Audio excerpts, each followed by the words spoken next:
Good morning, welcome to AD star classes. आज है 4 मई 2020 और 4 मई 2020 से जितने भी करंट अफेयर के इंपॉर्टेंट क्वेश्चन बनते हैं वो हम इस वीडियो में डिस्कस करेंगे।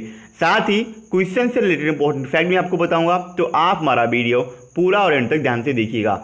लास्ट में मैं आपसे क्वेश्चन पूछूंगा, उस क्वेश्चन का जवाब आप नीचे कमेंट बॉक्स में दे सकते हैं। साथ ही क्वेश्चन से जुड़ी जितनी भी जानकारी आपके पास अवेलेबल हो आप उसे नीचे कमेंट बॉक्स में लिखा कीजिए ताकि आपका प्रॉपर ढंग से रिवीजन हो सके।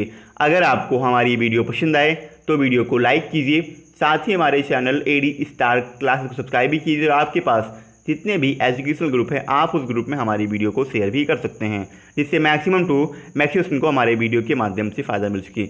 आइए बढ़ते हैं आज के अपने करंट अफेयर के सेशन की तरफ और देखते हैं आज का हमारा पहला क्वेश्चन क्या है। आज का हमारा पहला क्वेश्चन है, हाल ही में विश्व प्रेस स्वतंत्रता दिवस यानी वर्ल्ड प्रेस फ्रीडम डे कब मनाया गया?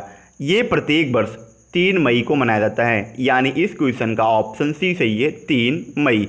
यूनेस्को महासम्मेलन की अनुशंसा के बाद दिसंबर 1993 में संयुक्त राष्ट्र महासभा ने 3 मई को वर्ल्ड प्रेस फ्रीडम डे मनाने की घोषणा की थी। अब इसके उद्देश्य के बारे में बात करते हैं कि इसे मनाया क्यों जाता है। इसका उद्देश्य है मीडिया की स्वतंत्रता यानी मीडिया की फ्रीडम के लिए लोगों को जागरूक बनाना। आज मैं आपको बताऊंगा 3 मई के इतिहास के बारे में, यानी इतिहास में 3 मई को क्या क्या घटित हुआ था। सबसे पहले 3 मई 1837 कब? 3 मई 1837 की बात करते हैं। 3 मई 1837 को यूनान में एथेंस विश्वविद्यालय की स्थापना की गई थी। 3 मई 1939 को नेताजी सुभाष चंद्र बोस ने ऑल इंडिया फॉरवर्ड ब्लॉक की भी स्थापना की थी। इसके अलावा 3 मई 1765 को यूएस का पहला मेडिकल कॉलेज खोला गया था। ये कहाँ खोला गया था? ये फिलाडेल्फिया में खोला गया था। कहाँ? फिलाडेल्फिया में। 3 मई 1616 को ही फ्रांस का गृह युद्ध समाप्त हुआ था और 3 मई 2008 को पाकिस्तान की जेल में बंद भारतीय कैदी सरबजीत सिंह की फांसी अनिश्चित समय तक टाल दी गई थी। आपको याद रखना है, ये है 3 मई का पूरा इतिहास। आइए बढ़ते हैं अगले क्वेश्चन की तरफ। आज का हमारा अगला क्वेश्चन है, हाल ही में आई ओपन सिग्नल रिपोर्ट 2020 में डाटा स्पीड और नेटवर्क का विजेता किसे घोषित किया गया है? अभी हाल ही में एक रिपोर्ट आई है और इसमें एयरटेल को डाटा स्पीड और नेटवर्क का विजेता घोषित किया गया, यानी इस क्वेश्चन का ऑप्शन ए सही है, एयरटेल। आपको इसके बारे में बताते हैं। ये डाटा वीडियो कॉलिंग, यूट्यूब और भी जितने भी सॉफ्टवेयर एप्लीकेशन होते हैं उनके साथ साथ वॉइस एक्सपीरियंस और डाउनलोड स्पीड एक्सपीरियंस के आधार पर जारी किया गया है। इसके अलावा आपको याद रखना है, एयरटेल ये पहले नंबर पे है, दूसरे नंबर पे वोडाफोन आइडिया है। आइडिया का वोडाफोन में मर्जर हो गया था, आपको ये पता होगा। इसके अलावा तीसरे नंबर पे रिलायंस है और चौथे नंबर पे बीएसएनएल है। आपको ये शीर्ष 2 याद रखने हैं, कौन कौन सी? एयरटेल और वोडाफोन आइडिया। आइए आगे बढ़ते हैं। अब बात आई है एयरटेल की। सबसे पहले मैं आपको एयरटेल के बारे में बताता हूँ। एयरटेल की स्थापना 1995 में हुई थी। एयरटेल का हेडक्वार्टर नई दिल्ली में है और एयरटेल के संस्थापक का नाम आपको याद रखना है। कौन है? एयरटेल के संस्थापक हैं सुनील भारती मित्तल। कौन है? सुनील भारती मित्तल, ये एयरटेल के संस्थापक हैं। आइए आगे बढ़ते हैं।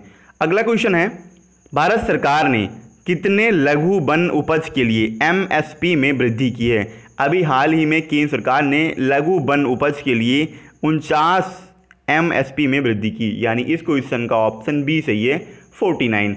केंद्र सरकार ने 49 वस्तुओं के लघु वन उपज यानी माइनर फॉरेस्ट प्रोड्यूस, जिसे कहते हैं एमएफपी, इसका फुल फॉर्म है, आपको याद रखना है, माइनर फॉरेस्ट प्रोड्यूस। इसके लिए न्यूनतम समर्थन मूल्य यानी मिनिमम सपोर्ट प्राइस बढ़ाने की घोषणा की। लघु वन उपज के विभिन्न मदों के बीच एमएसपी यानी इसकी वृद्धि 16% से लेकर के 66% के बीच में की गई। आपको याद रखना है, 16% से 66% के बीच में इसे बढ़ाया गया है।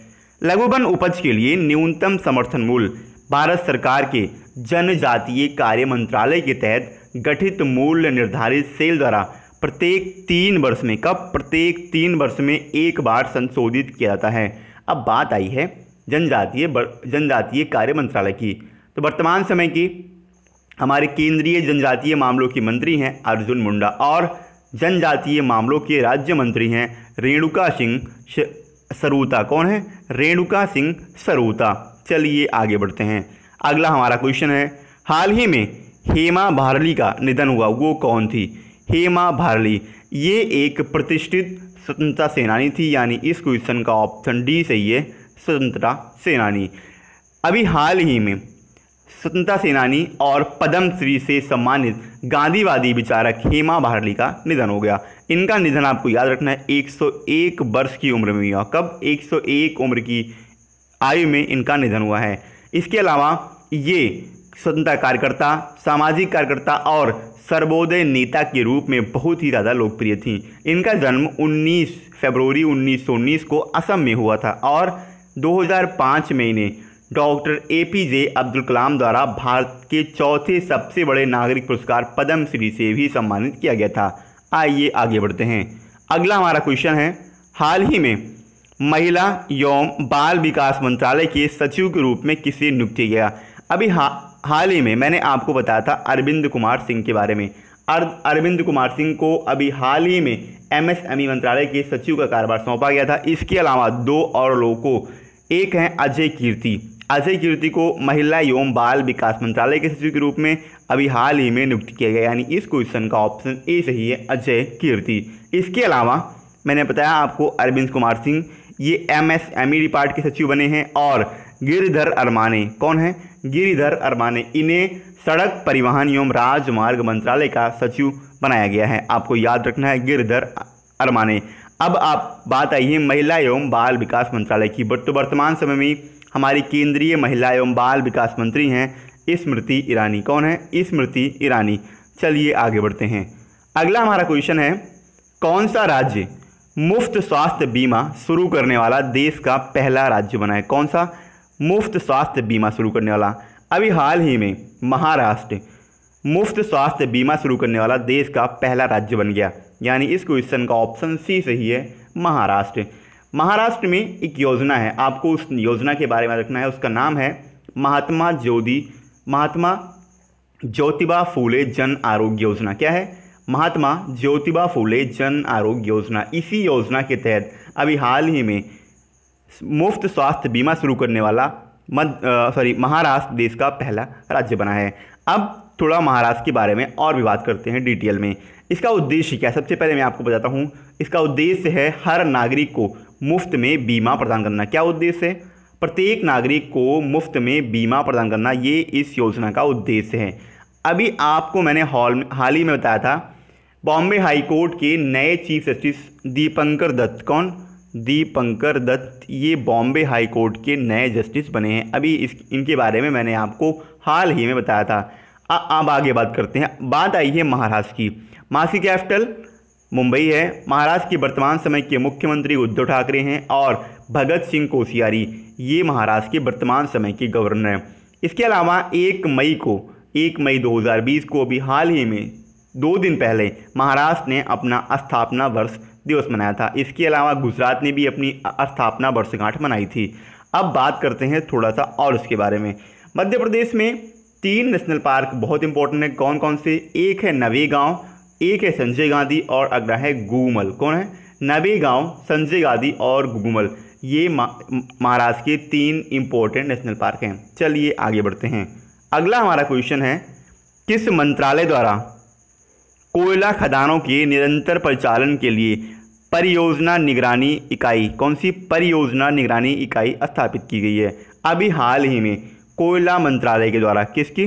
कोयला मंत्रालय के द्वारा कोयला खदानों के निरंतर परिचालन के लिए परियोजना निगरानी इकाई स्थापित की गई, यानी इस क्वेश्चन का ऑप्शन बी सही है, कोयला मंत्रालय।